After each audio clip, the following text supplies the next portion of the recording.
David Erdos with poem 1 from a new section or selection called The News as Muse. There's a line in a John Adams opera called Nixon in China which says news, news, news has a kind of mystery. I'm not sure if that's true or if it's all too true. As ever, the ensuing days will answer or not answer that question. Hancock's least half hour.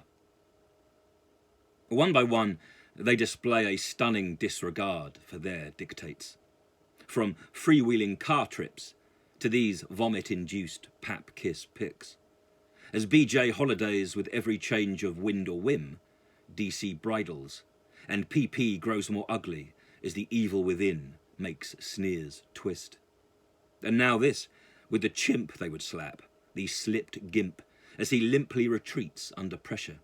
Not, it seems, from ineptness, but through the helplessness of his dick, which has shortened a career, as it does for most politicians, abbreviating his future just as he shortened his name. Careless prick. To have flouted the rules he fast reigned has made this government stable of horses more suspect than the stacked bets around Shergar, or if you can remember, Red Rum.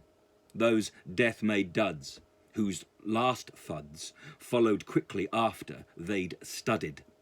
As this half-cock peoples the field, filth and future, not even through pleasure or with orgasmic scream, but low hum, which now drones through us all, like the pulse within conspiracy theory. As we realise that these jockeys, small as they are, win no race against contagion or fate. They are just a poor parade, a bet wasted. Any recent vote is just paper from which a losing slip can be traced. We lose the energy to oppose, although, of course, we do. There are riots, anti-mask, anti-Israel, anti-vaccine, anti-this. And while they all preserve life as much as soul, pluck and spirit, they do not topple jockeys, or owners even, from the bliss that they have made from our blame, as we struggle within their ever-mutating restrictions, from which, until last week, this era's Hancock had wearied and moaned his way through. He didn't have the jokes Tony had, or any of the appeal, or charisma, or talent for truth, only orders that his bullying boss bum-smacked blue. And all in an attempt to score rules in the colour of blood that builds kingdoms. For look how our current one topples, all resting now on the Queen for as long as she lives. But what happens then? England cancels? Or is in fact taken over by dullards whose every fart makes us scream? Matt Hancock cocked up his last job and has become an even greater joke through this screwing. For his wife and family they'll be fixing, that they will all now forego or contend. And yet the real joke's on us, as we continue to let such things happen freely. Not in terms of his penis, but of the people who claim they seek COVID's end, and who simply do as they wish.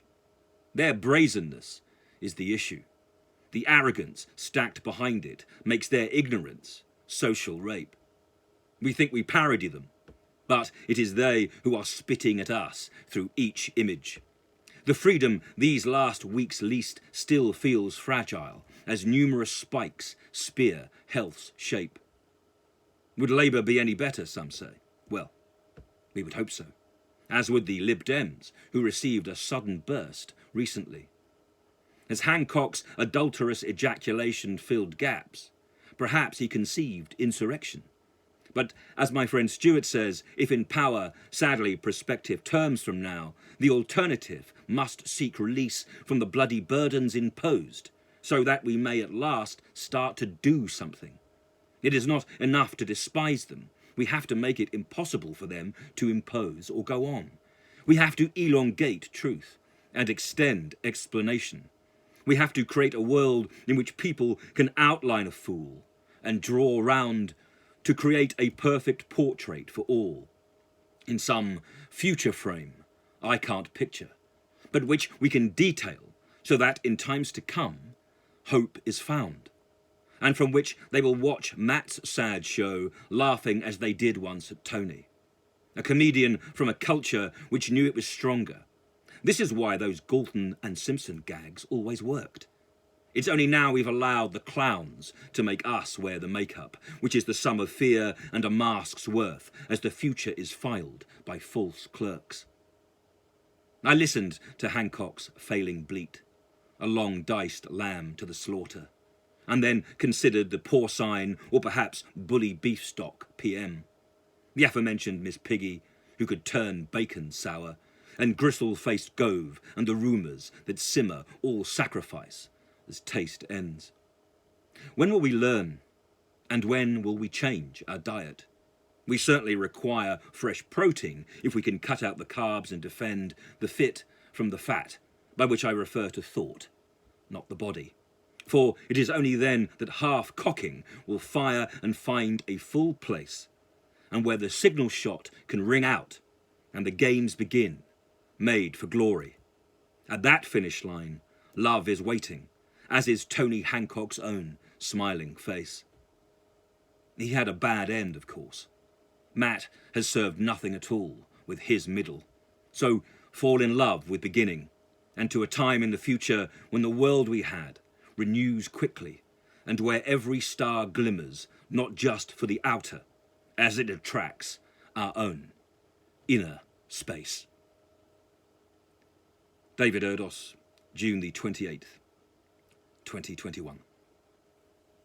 Salut.